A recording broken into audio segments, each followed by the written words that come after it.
आइए, current GK में आज जो हम बात करने जा रहे हैं ये जनगणना पर बात करेंगे। सेंसस, जनगणना पर हमने बात करनी है, लेकिन ये क्यों चर्चा में है, कैसे है, उसकी बात पहले करते हैं। देखिए, आज का दिन कौन सा है? 1 मई 2025। मजदूर दिवस है ये, आप जानते हो, ठीक है। और ये गुरुवार है, थर्सडे, गुरुवार है। तो आज के अखबार में आपने ऊपरी ऊपर एक हेडलाइन पढ़ी है, उसमें ये दिया है केंद्रीय कैबिनेट का डिसीजन।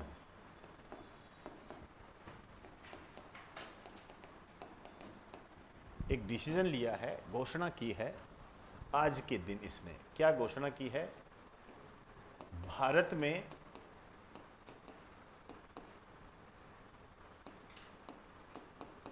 जनगणना करवाई जाएगी।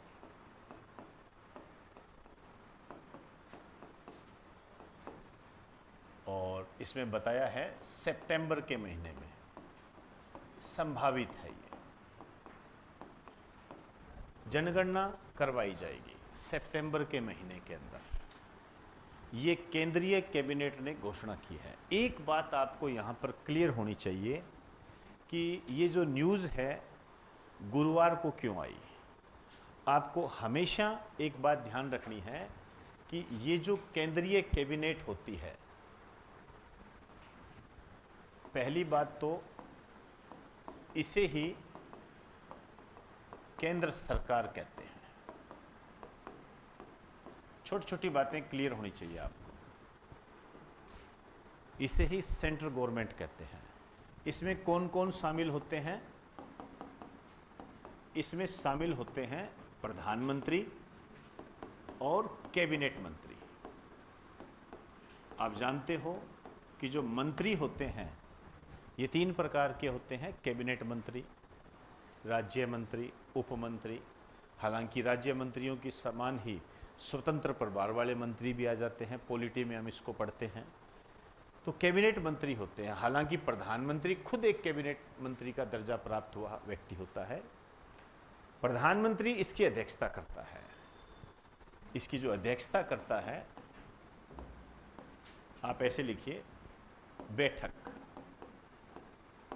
बैठक जो होती है प्रत्येक बुधवार को, वेडनेसडे को होती है। ये प्रत्येक बुधवार को होती है इसकी बैठक।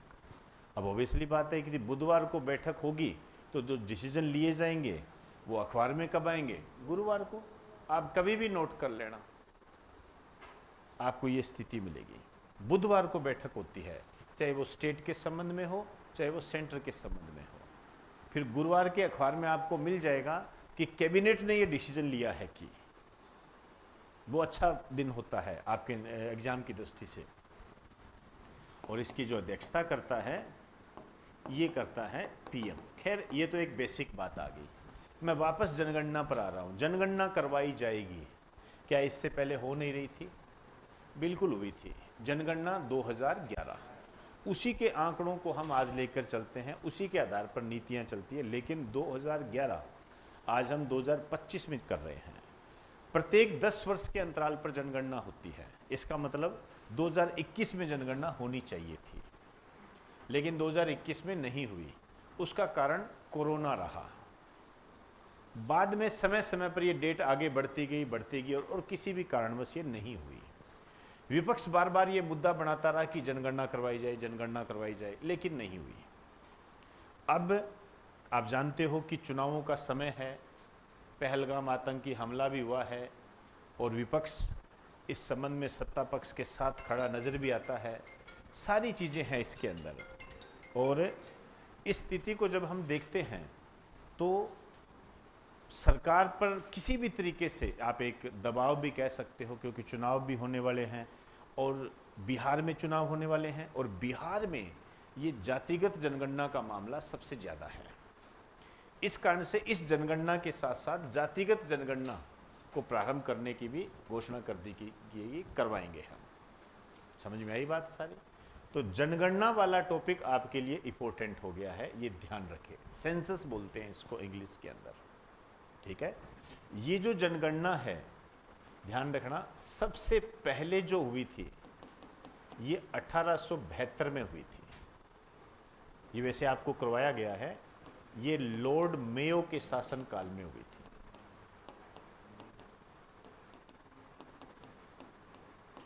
लॉर्ड मेयो के शासनकाल में जनगणना करवाई गई थी, ठीक है ना, ब्रिटिश भारत में।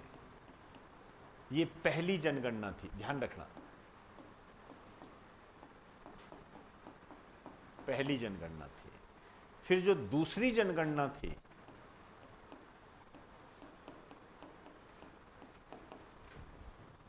ये आपकी करवाएगी 1881 में। यहां पर यह डिसाइड किया गया कि प्रत्येक 10 वर्ष के अंतराल पर जनगणना करवाई जाएगी।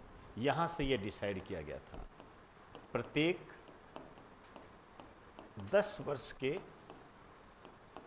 अंतराल पर जनगणना होगी। ये बात हुई, क्लियर। और ये जो दूसरी जनगणना हुई थी, ये लॉर्ड रिपन के काल में हुई थी, लॉर्ड रिपन के काल में हुई थी, क्लियर। अब आप देखिए, यहां तक जनगणना होगी, फिर 10 वर्ष के अंतराल पर यह जनगणना होती रही। 1881 में हुई, 1891 में हुई, करते करते 1901, 1911, करते करते हमारे सामने ये 2011 तक के आंकड़े आ गए। क्लियर होगी बात सारी? अब 2011 की जो जनगणना थी, आपके सेकंड ग्रेड में कई बार ये क्वेश्चन पूछा गया है टीचर के एग्जाम में कि ये जनगणना 2011 कौन सी जनगणना थी, ये कई बार पूछा गया है। तो 81 से लग जाओ, ये 81 से नहीं 72 से लग जाइए, तो 4 तो यही हो गए 1900, फिर 10 हो गए 14, समझे बात को? तो कौन सी जनगणना हो गई बताइए, 15वीं जनगणना या 14वीं जनगणना? ध्यान रखना, ये जनगणना कौन सी होगी? 15वीं जनगणना।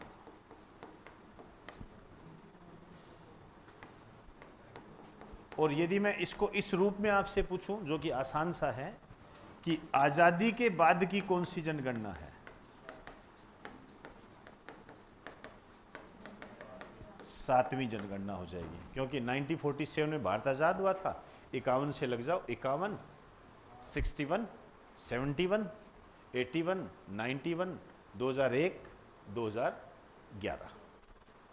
क्लियर? अब जो आपके यहाँ क्वेश्चन बनता है कि हम जो जनगणना 2021 करवाएंगे, ठीक है ना, नाम तो 21 रखा जाएगा उसका, क्योंकि 10 वर्ष के अंतराल पर होती है, लेकिन किसी कारणवश ये हम 2025 में करवाएंगे, और जिसके जो आंकड़े हैं या तो दिसंबर 2026 तक आएंगे या जनवरी 2027 तक हमारे सामने आएंगे, वो आंकड़े आएंगे उसके, ठीक है ना। तो आपसे यहाँ पर एक क्वेश्चन बनता है कि जनगणना 2021 कौन सी जनगणना होगी, या भारत सरकार वर्तमान में कौन सी जनगणना करवा रही है?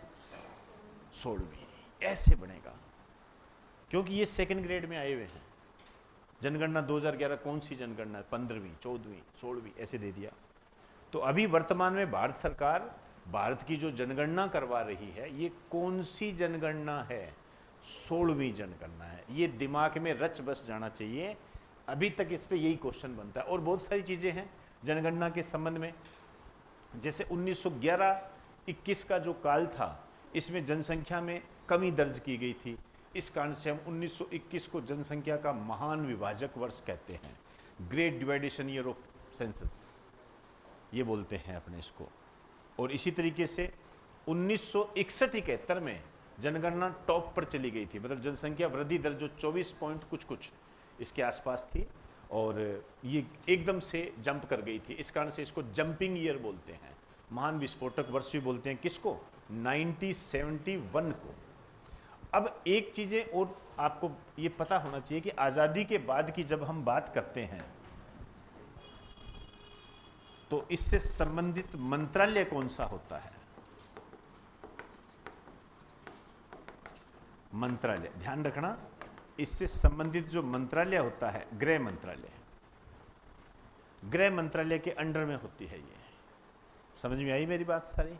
इसके तहत करवाई जाती है ये।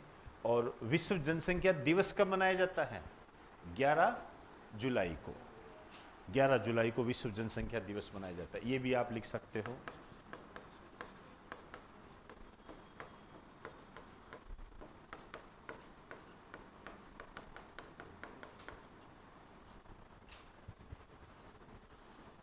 क्लियर? ये चीज़ें हो गई। खैर ये बेसिक चीज़ें हैं, ये मैं आपको जनरल जीके में, इकोनॉमिक्स में आपको सारा करवाया जाता है डिटेल के साथ।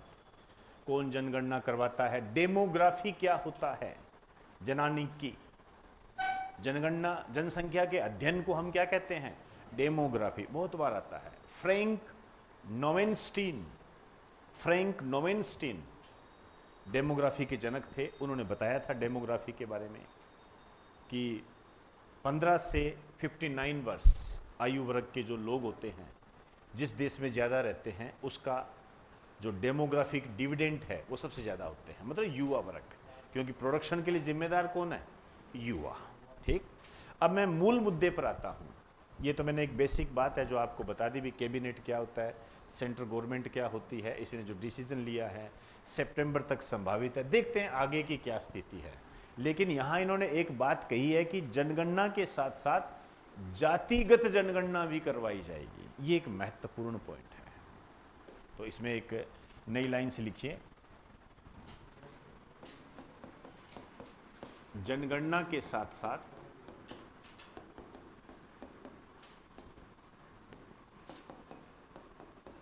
जातिगत जनगणना करवाई जाएगी।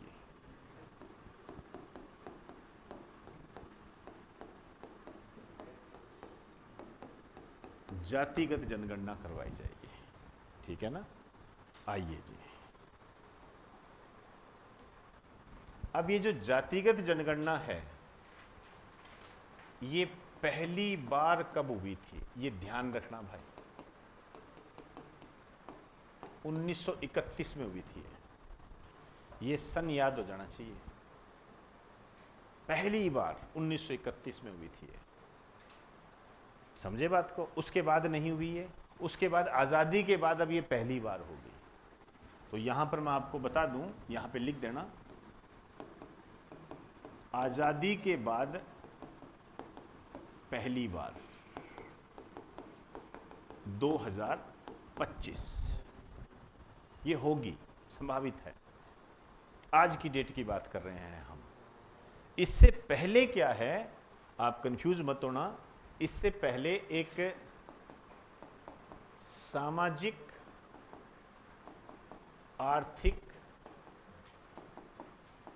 जातिगत जनगणना करवाई गई थी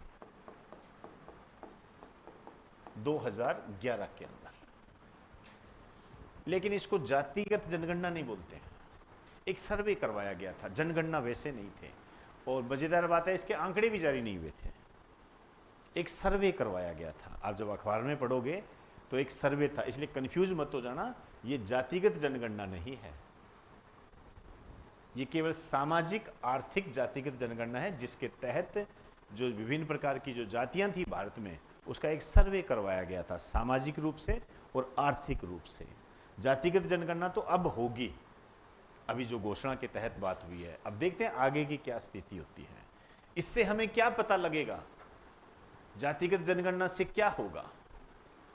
देखिए, इससे हमें यह पता लगेगा कि कौन कौन सी जातियां कितनी है। हालांकि देखिए, ये जो जाति वाला सिस्टम है इसका मैं प्रबल विरोधी हूं। जातिगत व्यवस्था जो होती है, वर्ण व्यवस्था जो होती है, ये आपसी मनभेद पैदा करती है, एक दूसरे के प्रति अलगाव पैदा करती है, ऐसा होता ही है। हम मजबूर इस मामले में है जातिगत जनगणना करवाने के लिए, क्योंकि भारतीय राजनीति में इस जो जातिगत की स्थिति है इसकी बड़ी महत्वपूर्ण भूमिका होती है। क्या ये गलत है? क्योंकि यदि उस सिस्टम को हम नहीं छोड़ सकते तो फिर हमें एक बार इसको सिरे से नकारा नहीं जा सकता, क्योंकि इसका इस्तेमाल सबसे ज़्यादा नेता करते हैं। नेता मतलब राजनीति में किया जाता है इसका इस्तेमाल। आप देख लीजिए, जहाँ पर किसी विशेष समुदाय के, विशेष जाति के लोग ज़्यादा होते हैं, वहीं के लोगों को वहाँ का कैंडिडेट बनाया जाता है, वो चुनाव लड़ता है। और तो और आपने देखा होगा कि इस बार इस जाति का मुख्यमंत्री बनना चाहिए, इस जाति का मुख्यमंत्री बनना चाहिए, इनके वोट अपने पास आ जाए, इस कारण से चलो इस जाति का एक उप मुख्यमंत्री ही बना दो। होता है ना? तो इसका राजनीतिक इस्तेमाल होता है। हालांकि जाति व्यवस्था नुकसानदायक होती है, वर्ण व्यवस्था नुकसानदायक होती है, लेकिन ये हमारे एक प्रवाह में चलती आ रही है, इस कारण से हम इसको नकार नहीं सकते। तो जातिगत जनगणना यदि होगी तो इसके क्या फायदे होंगे? हमें जातियों का पता लगेगा। जातियों का पता लगेगा तो देखिए, जैसे आपको ये लगा कि जैसे एससी है, इनको शायद 16% आरक्षण प्राप्त है, और जो एसटी है इनको 12% आरक्षण प्राप्त है। ठीक है, हम दोनों की बात कर लेते हैं। अब पता लगा इनको आरक्षण तो इतना है, लेकिन इनकी जनसंख्या बढ़ गई। अब जनसंख्या बढ़ गई तो ऑब्वियसली बात है, आरक्षण का क्राइटेरिया भी क्या है? बढ़ना चाहिए। हो गया ना, ये बढ़ना चाहिए। हाँ, ये एक अलग बात है कि आरक्षण को समय समय पर संशोधित या रिफॉर्म करते रहना चाहिए नए नियमों के तहत, वो एक अलग बात होती है। जैसे सब कैटेगरी बनाना, समझे बात को? ओबीसी में जैसे आप समझते हो इन चीज़ों को कि एक क्रीमी लेयर होती है, वो बनाना, मतलब समय समय पर रिफॉर्म करते रहना चाहिए, ये एक अलग बात है। लेकिन हम ये कह दें कि इस आरक्षण को पूर्ण रूप से समाप्त कर दें, ये पूर्ण रूप से गलत होगा। ये पूर्ण रूप से गलत होगा, क्योंकि अभी भी भारत में जो स्थिति है, असमानता की स्थिति बहुत है। इसको यदि राजनीतिक रूप से देखोगे तो आप देख लीजिए, भारत में जो राष्ट्रपति है वो एसटी का अभी बना है, द्रौपदी मुर्मू जी के रूप में अभी बना, पहले था ही नहीं। दलित समुदाय एससी के रूप में आप देखोगे तो प्रधानमंत्री के रूप में देखोगे तो आप लिस्ट देख लीजिए पूरी, कौन कौन दलित रहे हैं, एक भी नहीं मिलेगा आपको। और राष्ट्रपति के रूप में देखोगे तो 2 दलित मिल जाएंगे। समझे ना बात को? इसी तरीके से सुप्रीम कोर्ट के सिस्टम में आप देख लीजिए, सुप्रीम कोर्ट के सिस्टम में बताइए, BR गवई कौन है ये? CJI, भारत के दूसरे दलित CJI है, दूसरे दलित CJI है। 47 से लेकर, चलो हम संविधान लागू होने से मान लेते हैं, 26 जनवरी 1950 से लेकर 2025 तक CJI जो कि न्यायपालिका का हेड होता है, इसमें केवल 2 ही दलित CJI बने हैं। तो इनके आधार पर हम ये कह सकते हैं कि इसको हम खत्म नहीं कर सकते, रिफॉर्म कर सकते हैं।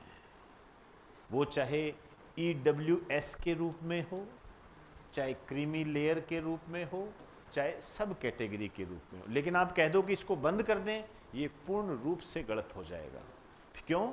इससे क्या होगा? इससे समाज में असमानता पैदा होगी। तभी आपने आज के अखबार में पढ़ा होगा कि जातिगत जनगणना के आधार पर हम संख्या देखेंगे और संख्या के आधार पर आरक्षण को बढ़ाया जाएगा, बढ़ाया जाएगा। ये समझ में आ गई मेरी बात सारी? तो एग्जाम की दृष्टि से आपको ये चीजें ध्यान रखनी है। 1931 वाला क्लियर? अब एक बात, जनगणना के संबंध में यदि मैं बात करूं तो इसका संविधान में उल्लेख कहां है? ये बहुत महत्वपूर्ण बात है। आप है ना इसको लगा दीजिए मोस्ट टू मोस्ट इंपोर्टेंट। जनगणना का संविधान में कहां पर उल्लेख है, कहां बताया गया है जनगणना को, बताइए।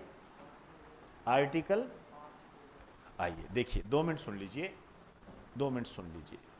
देखो, जनगणना जो है किस सूची का विषय है? संघ सूची का विषय है, केंद्र सूची का विषय है। मतलब इस पर कानून बनाने का अधिकार किसको है? केंद्र को। आपके सामने ये डिसीजन किसने दिया है? केंद्रीय कैबिनेट ने। भजनलाल शर्मा जी ने तो नहीं दिया, समझे ना। तो ये संघ सूची का विषय है, लेकिन कहां पर? आइए, आर्टिकल 246 लिखते जाओ साथ साथ। आर्टिकल 246, इसमें क्या है? एक संघ सूची है, यूनियन लिस्ट है, संघ सूची। आर्टिकल 246 में जनगणना के बारे में बताया गया है। उसमें कहां है? संघ सूची में कई विषय है, ठीक है ना। यदि हम आज के डेट की बात करें तो 100 विषय मिल जाएंगे आपको।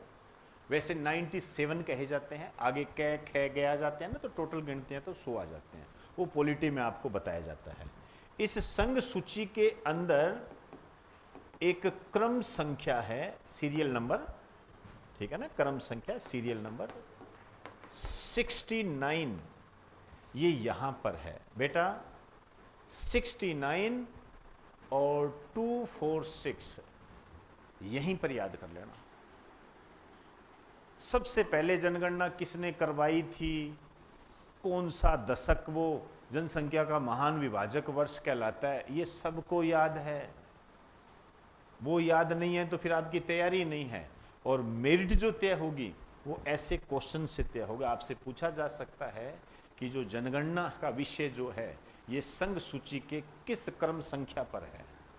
69 पर है, ठीक है। नहीं तो ये भी ना पूछे तो इसकी तो मैं, आप मान के चलना, एक तरीके से गारंटी लेता हूं, क्योंकि जब भी ऐसी बातें उठती है ये जरूर आएगा। इस टाइप के क्वेश्चन बन जाते हैं।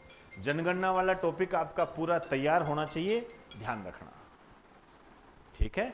चलिए आज हम इतनी ही बात करेंगे इस पे।